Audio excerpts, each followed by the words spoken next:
আসসালামু আলাইকুম। সবাই কেমন আছেন? আশা করি ভালো আছেন। আমরাও ভালো আছি। আর ভালো আছি বলেই আজকে আসতে পারছি একটা রেসিপি নিয়ে। তো মাগুর মাছ আমার একটু বেশি ভালো লাগে। তো মাগুর মাছের রেসিপি এই জন্য একটু বেশি দেওয়া হয়। তো দেখতে পাচ্ছেন আজকে আমি পেঁয়াজ মরিচটা বেরেস্তা করে নিচ্ছি। তার কারণ হচ্ছে আজকে মাছটা আমি ভেজে নয়, ডাইরেক্ট ভাপিয়ে রান্না করব। তো অনেক সময় হয় কি আমরা যে মাছটা ভেজে রান্না করি, তো মাছটা ভাজলে হয় কি মাছের মধ্যে যে পুষ্টিগুণটা আছে সেটা থাকে না। তারপরেও আমাদের কেন জানি ভাজা মাছটা ভালো লাগে। তো এখানে আবার কিছু কারণ আছে যে মাছটা আপনি যত বেশি পরিমাণে ভাজবেন মাছের মধ্যে কিন্তু কোনো পুষ্টিগুণ থাকে না। এই জন্য মাছ সবসময় হালকা ভেজে খেতে হয়। আর ওটা আমি সবসময় ট্রাই করি। মাছ আমি খুব একটা বেশি ভাজি না, শুধু ফ্রাইটার সময় আলাদা।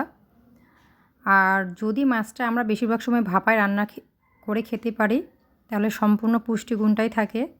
তো তার জন্য আজকে এই মাছটা আমি ভাপায় রান্না করলাম।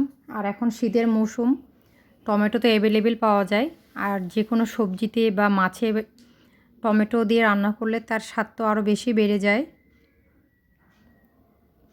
তো এই জন্য আজকে আমি আমার রান্নাটা করার সময় চিন্তা ভাবনা করলাম যে আপনাদের সাথে শেয়ার করি।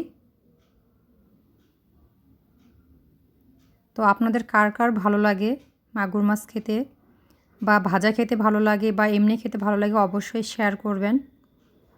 আর আমার রান্নাগুলো যদি আপনাদের ভালো লেগে থাকে অবশ্যই লাইক, কমেন্ট, শেয়ারের মাধ্যমে জানাবেন।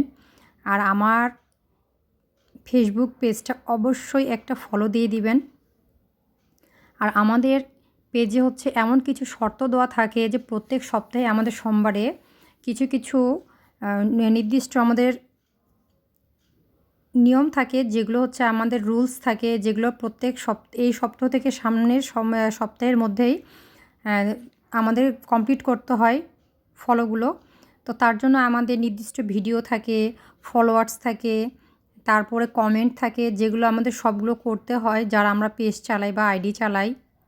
তার জন্য আমাদের কিন্তু যে আপনাদের হচ্ছে ঘন ঘন ভিডিও ছাড়া হয় বা ঘন ঘন কোনো অডিও ছাড়া হয়, কোনো ছবি ছাড়া হয়।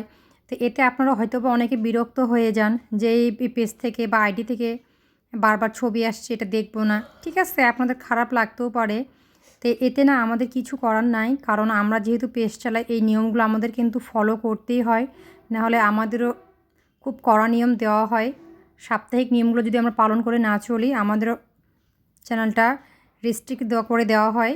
তো তার জন্য প্লিজ কাইন্ডলি আপনারা দয়া করে বিরক্তি হবেন না, একটু মনোযোগ সহকারে ভিডিওগুলো দেখলে আর হয়তোবা আপনাদেরও কোনো অভিজ্ঞতা হবে যে আমরা কিছু বোঝাতে চাচ্ছি। আর ভিডিওগুলো ঘন ঘন দেখলে আপনাদেরও কিছু অভিজ্ঞতা বাড়বে। যেহেতু ভিডিওগুলো আমরা শেয়ার করতেছি ঘন ঘন, এটাতে আপনাদের বুঝতে হবে নিশ্চয়ই আমরাও কোনো নিয়মের মধ্যে পড়ছি, যার কারণে এত বারবার ভিডিও শেয়ার করা হচ্ছে।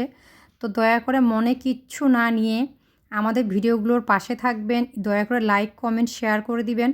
আর আমাদের পেজে অবশ্যই অবশ্যই একটা ফলো করে দিয়ে দিবেন। আর আমার পেজ ইউটিউব চ্যানেল আছে, সেটা হচ্ছে ন্যাকমরদ নিপা আক্তার, সেটাও তো অবশ্যই সেখানে একটা টিক করে সাবস্ক্রাইব করে দিবেন। আপনাদের ভালোবাসায় আমরা এত দূর আসতে পারছি, পিছনে পিছিয়ে না রেখে আমাদের সামনে এগিয়ে নিয়ে চলুন। আর আপনাদের যারা নতুন ইউজার আছেন, আপনারা ফেসবুক ইউজার, নতুন পেজ ব্যবহার করতেছেন বা আইডি, আমরাও আপনাদের পাশে থাকব। একে অপরের সাথে সহযোগিতায় একে অপরকে সহযোগিতা করলে কাজগুলো কিন্তু দ্রুত করা যায় এবং দ্রুত এগিয়ে চলা যায়। কোনো হিংসা নয়, ভালোবাসার মাধ্যমে আমরা একে অপরকে সহযোগিতা করব। তো ঠিক আছে, ইনশাআল্লাহ সেটা করলে কিন্তু অবশ্যই ভালো হবে আর কাজটা দ্রুত করা সম্ভব হবে।